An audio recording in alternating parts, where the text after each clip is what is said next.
Hello! On se retrouve aujourd'hui pour la deuxième vidéo sur le sommeil. Si vous n'avez pas vu la première vidéo, le lien est dans la description ou en haut de l'écran. Dans la première partie, je vous avais partagé les 2 raisons pour lesquelles votre sommeil n'est pas optimal, ce qui explique que vous ayez des insomnies, des troubles du sommeil. Ici, je vais vous partager les 12 règles à mettre en place pour vous assurer d'avoir le meilleur sommeil possible. Donc cette vidéo est pour vous si vous avez du mal à vous endormir le soir, si vous avez des réveils nocturnes, donc pendant la nuit, ou bien si vous vous réveillez trop tôt le matin. Et c'est aussi pour vous si vous avez tout simplement envie de dormir mieux, d'avoir un sommeil plus réparateur, un sommeil de qualité et de vous réveiller avec un max d'énergie le matin. Et on commence tout de suite. La première règle pour un bon sommeil, c'est l'alimentation. Donc une alimentation saine, équilibrée, composée à 80% de produits naturels, non transformés, bruts, végétales. Je le répéterai jamais assez, mais cette règle, j'ai l'impression que personne ne la respecte. Et après, on se plaint de pas avoir un bon sommeil, mais respectez cette règle s'il vous plaît.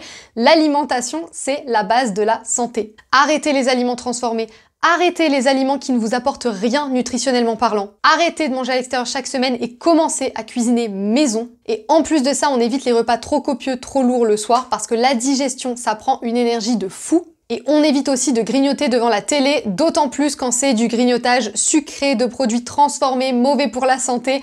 On arrête le grignotage. La deuxième chose, c'est de bouger chaque jour. Et quand je parle de bouger, c'est bouger au maximum. Parce que aujourd'hui, la majorité d'entre nous, on est sédentaire. Même si on fait du sport, on est sédentaire parce qu'on ne bouge pas assez en plus du sport. Donc il faut prendre l'air absolument tous les jours, minimum 30 minutes. Il faut s'exposer à la lumière naturelle et au soleil si possible, tous les jours aussi. Il faut marcher suffisamment, il faut bouger en intérieur, en extérieur, il faut bouger au maximum, faire des pauses, se lever de sa chaise, faire quelques pas régulièrement. Et bien sûr, il faut avoir une activité physique régulière, il faut faire du sport 3 à 5 heures grand minimum par semaine. C'est les recommandations de l'OMS, c'est pas moi qui le dis. C'est pareil, le sport c'est quand même une grande partie des gens qui n'en font pas assez, donc c'est un indispensable. Et c'est ok de faire du sport le soir, c'est plutôt à éviter 2 heures avant de se coucher, mais après ça dépend des personnes. Il y en a que ça empêche de dormir, d'autres ça les aide. La chose à retenir, c'est qu'il vaut mieux faire du sport le soir que pas de sport du tout.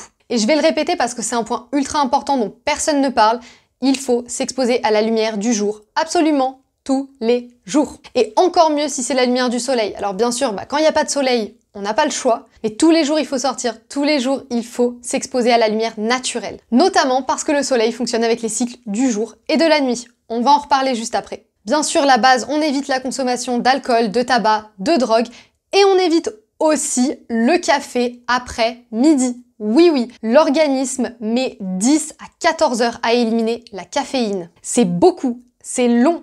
Donc on arrête le café après midi parce qu'il faut 10 à 14 heures sans caféine dans l'organisme. On évite aussi les médicaments parce qu'on sait que les effets secondaires sont absolument énormes et que dans beaucoup de cas, ils peuvent aussi perturber le sommeil.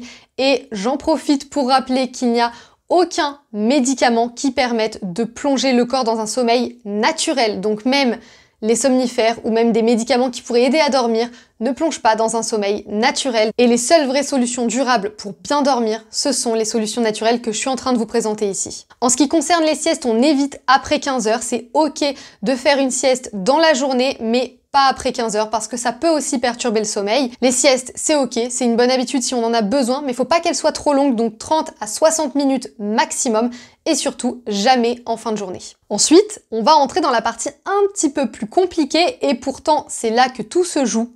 L'objectif, c'est d'avoir un rythme de sommeil régulier et ça, je sais que c'est pas évident. Je sais que pour beaucoup, le rythme de sommeil est différent la semaine du week-end. Et pourtant, c'est hyper important parce que le cerveau aime la routine. Le corps a besoin de régularité. Il a besoin d'avoir un équilibre. Le fait de se coucher à 22-23 heures pendant la semaine et puis ensuite de se coucher à minuit, 1 heure, voire plus tard le week-end, finalement, ça décale complètement le fonctionnement de notre corps. Et alors là, c'est complètement impossible d'avoir un bon sommeil si notre rythme est complètement irrégulier. Donc l'idéal, c'est vraiment de se coucher et de se lever à la même heure tous les jours sans vouloir être trop rigide parce que c'est jamais bon d'être rigide et qu'on veut aussi garder de la flexibilité. Mais globalement, ce qui est vraiment intéressant, c'est d'avoir une heure de coucher et de lever qui est sensiblement la même pendant la semaine et le week-end. Et le plus important, ça reste encore l'heure à laquelle on se couche. Si le week-end, vous avez besoin de dormir un petit peu plus longtemps et que vous mettez pas de réveil et puis naturellement vous allez vous réveiller un peu plus tard, c'est ok, mais essayez de vous coucher sensiblement à la même heure la majeure partie du temps. Et bien sûr, l'heure à laquelle on se couche est hyper importante, se coucher trop tard, c'est pas bon pour le corps, donc on évite après minuit,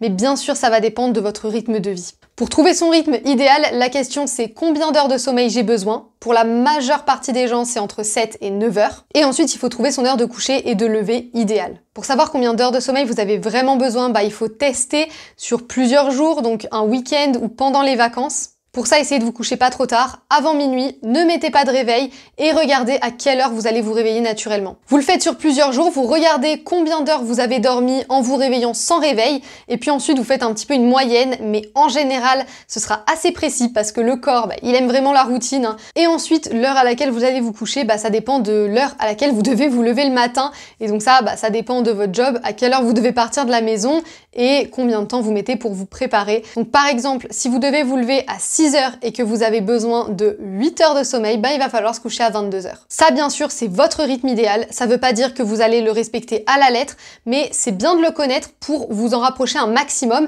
Et si en semaine, vous pouvez pas exactement le respecter, au moins le week-end, vous pouvez essayer de vous en rapprocher. Et je vous en parlais tout à l'heure, mais notre rythme de sommeil optimal est calé sur la lumière du jour et de la nuit. Parce que finalement, le corps, il fonctionne comme ça de base. Donc dans l'idéal, on devrait aller se coucher quand le soleil se couche et on devrait se lever quand le soleil se lève. Alors même si par rapport à notre rythme de vie, c'est pas forcément réaliste et réalisable, c'est quand même bien de le comprendre pour s'en rapprocher au maximum et c'est là en fait qu'on comprend que se coucher tard, c'est pas forcément bien parce que se coucher tard, ça veut probablement dire se coucher plusieurs heures après que le soleil soit couché et donc à ce moment-là, on respecte pas le fonctionnement naturel de notre corps. Et même si ça varie d'une personne à une autre, on est fait pour vivre le jour et pour dormir la nuit. Donc c'est quand même à garder en tête pour comprendre comment notre corps fonctionne et comment trouver notre rythme idéal. Et donc pour respecter les besoins de notre corps et son fonctionnement, l'idéal c'est de privilégier un éclairage lumineux le matin quand on se réveille. Donc vraiment ouvrir les volets, c'est mieux si c'est la lumière naturelle, donc ouvrir la fenêtre, respirer l'air frais, passer la tête dehors,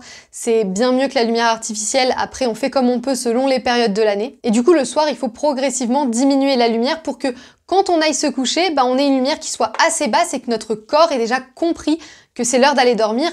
C'est là aussi où les écrans peuvent poser problème parce qu'on s'expose à une lumière qui dérègle un petit peu le fonctionnement de notre corps. Pour rester sur les petites habitudes simples à mettre en place, il y a quelques règles à respecter aussi dans la chambre, c'est-à-dire qu'il faut dormir dans une pièce qui soit sombre, donc on ferme les volets. Il faut dormir dans une pièce qui soit relativement fraîche, faut pas que le chauffage soit trop élevé, parce que le corps ne doit pas avoir une température trop élevée pendant la nuit. Après en été, on n'a pas forcément le contrôle là-dessus, mais en tout cas en hiver, le chauffage dans la chambre, faut pas qu'il soit trop élevé. Faut aussi dormir dans une pièce qui soit calme au maximum. Et attention, tenez-vous bien dans un espace qui soit minimaliste. C'est-à-dire pas une pièce qui soit trop encombrée, faut pas qu'il y ait du bazar partout, faut pas qu'il y ait des écrans de partout avec des petites lumières. Vraiment le but c'est que ce soit le plus simple possible pour ne pas avoir de distraction. Donc on évite la lumière, la chaleur, le bruit et l'encombrement. Ensuite, bien sûr, l'idéal, si on veut se donner un maximum de chances d'avoir le meilleur sommeil possible, on peut mettre en place une routine du soir, on peut avoir un petit rituel du coucher.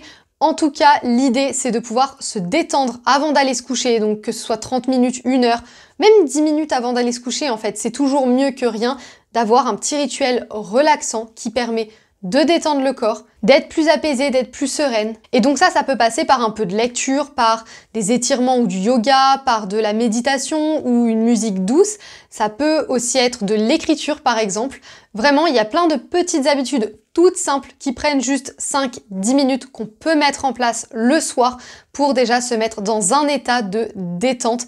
Et ça, forcément, ça va favoriser l'endormissement. Et puis dernière règle pour finir, il faut absolument éviter de rester dans son lit éveillé plus de 20 minutes. Donc si on n'arrive pas à s'endormir ou si on se réveille la nuit et qu'on est en train de tourner dans son lit sans arriver à se rendormir pendant 20 minutes, il faut se lever. Il faut se lever, aller faire autre chose, une activité qui relaxe, qui détend de préférence et ensuite retourner se coucher un petit moment après. Même si on se lève juste 10 minutes, on fait une petite méditation, on fait quelques étirements, on écrit 2-3 pensées qui tournent en boucle dans notre tête et puis ensuite on retourne se coucher. Voilà, je pense que ça vous fait déjà une bonne liste d'habitudes à mettre en place, à intégrer à votre quotidien pour optimiser votre sommeil et vous libérer des insomnies. Dites-moi en commentaire quelles habitudes vous avez besoin d'intégrer, qu'est-ce que vous ne faites pas encore, est-ce que vous avez découvert certaines astuces que vous ne connaissiez pas. Si votre problématique principale autour du sommeil, c'est votre stress, votre anxiété, vos angoisses, votre charge mentale, si c'est le fait que vous ruminez beaucoup, vous ressassez le passé, vous avez tendance à vous faire plein de scénarios dans votre tête, à penser trop, à ne pas arriver à mettre votre mental sur off, vous pouvez rejoindre le programme Vie Sereine, le lien est dans la description. C'est un programme 100% en ligne qui vous accompagne pas à pas pour apprendre à maîtriser votre esprit, à être beaucoup plus positive, à vous recentrer sur le présent, vous libérer du stress, des pensées négatives et de tout ce qui vous encombre l'esprit. Et forcément, tout ça, ça a aussi un impact énorme sur votre sommeil. Donc je vous invite à checker le programme Vie Sereine, le lien est en description. Merci d'avoir regardé cette vidéo jusqu'au bout. Si vous n'avez pas vu la partie 1, je vous invite à aller la regarder.